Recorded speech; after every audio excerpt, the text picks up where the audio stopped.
semuanya, perkenalkan saya Murni dari Ringo, mahasiswa program studi bisnis digital dari Universitas Jambi. Video ini saya buat sebagai bagian dari tugas mata kuliah Cyber Security Management di bawah bimbingan Bapak Bambang Purnomo, SEMM. Di era digital seperti sekarang, hampir semua aktivitas kita bersentuhan dengan teknologi.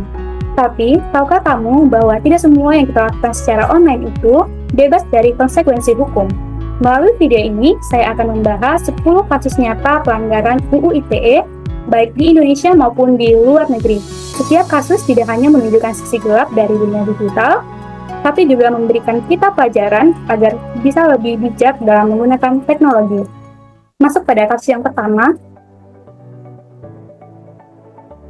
kasus Bayu Virland, penyebaran video syur pada tahun 2023. Bayu Virland menyebarkan video asusila yang diduga menampilkan aktris Rebecca Cooper di media sosial.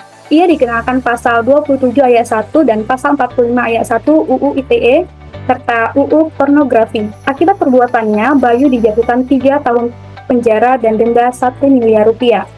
Menyebarkan konten pribadi apalagi yang melanggar kesusilaan bukan hanya melanggar privasi, tapi juga melanggar hukum. Jangan asal klik share saja ya. Yang kedua, kasus Tanti Octavia, promosi situs judi online pada tahun 2024. Tanti atau yang dikenal sebagai Okta mempromosikan situs judi online lewat akun Instagram pribadinya yang memiliki 35.000 pengikut. Ia melanggar pasal 27 ayat 2, pasal 45 ayat 3 UU ITE dan dijatuhi vonis 9 bulan penjara. Menjadi influencer bukan berarti bebas mengiklankan apa saja. Mempromosikan konten ilegal seperti judi online bisa membawa kita ke ranah pidana.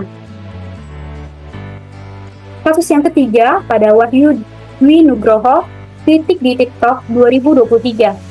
Wahyu mengkritikkan larangan berjualan di sekitar majelis pengajian lewat TikTok. Sayangnya, videonya dinilai mengandung unsur kebencian berdasarkan sara. Ia divonis 5 bulan penjara. Kritik adalah hak, tapi sampaikan dengan bijak. Jangan sampai menyulut konflik atau menyebarkan kebencian yang justru berujung masalah hukum. Yang keempat, Septia Dwi Pertiwi, keluhan di media sosial pada tahun 2024. Septia mengeluhkan pengalaman kerjanya di media sosial dan dituduh mencemarkan nama baik. Namun, hakim menyatakan bahwa pernyataannya adalah fakta dan bukan fitnah. Ia dibebaskan dari tuntutannya. Curhat di media sosial harus tetap berdasarkan kebenaran.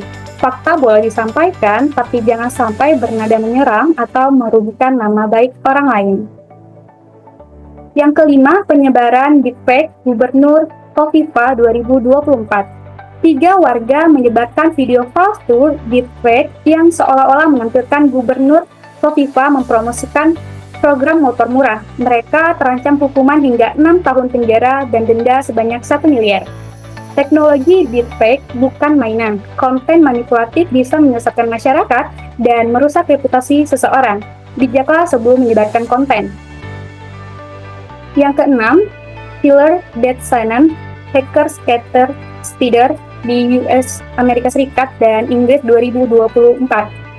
Tyler, warga Skotlandia, adalah anggota kelompok hacker yang menyerang perusahaan besar seperti MGM Resort dan Kaiser Entertainment. Ia dituduh mencuri aset digital sebesar 26 juta dolar dan kini menghadapi proses hukum di Amerika Serikat. Kemampuan IT tinggi harus digunakan secara etis. Dunia digital bukan tanpa batas hukum, jadi pakar teknologi gunakan untuk kebaikan. Yang ketujuh, Christina Chapman, penipuan freelance oleh Korea Utara 2024. Christina membantu agen Korea Utara menyamar sebagai freelance IT dan memfasilitasi aliran dana sebesar 17 juta dolar. Ia didakwa atas pencucian uang dan pelanggaran sanksi internasional. Waspada tawaran pekerjaan daring. Jika terlihat mencurigakan, bisa jadi bagian dari jaringan kejahatan internasional.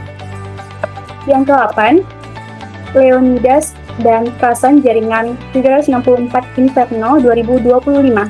Dua pemuda ini menjalankan jaringan cyber berbahaya yang mengeksploitasi anak-anak dan memaksa korban menyakiti diri demi konten. Mereka menghadapi dakwa eksploitasi seksual dan pemerasan. dengan ancaman hukum seumur hidup. Lindungi anak-anak dan diri kita dari peredar digital. Jangan ragu melaporkan jika menemukan konten berbahaya atau eksploitasi daring.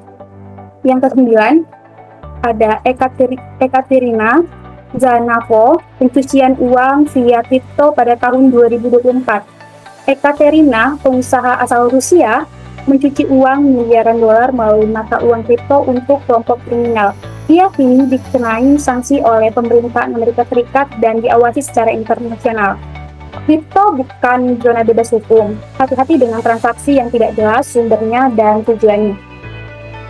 Selanjutnya yang terakhir ada Deng Duangkin, Spinos Digital di Filipina 2025.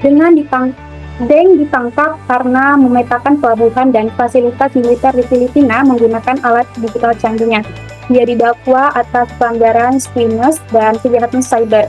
Serangan digital bisa menjadi alat spionase penting bagi negara dan masyarakat untuk menjaga keamanan informasi dan infrastruktur.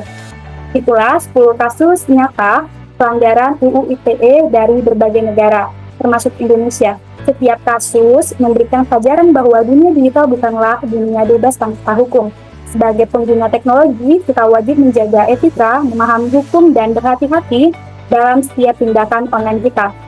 Terima kasih sudah menonton, sampai jumpa di video berikutnya.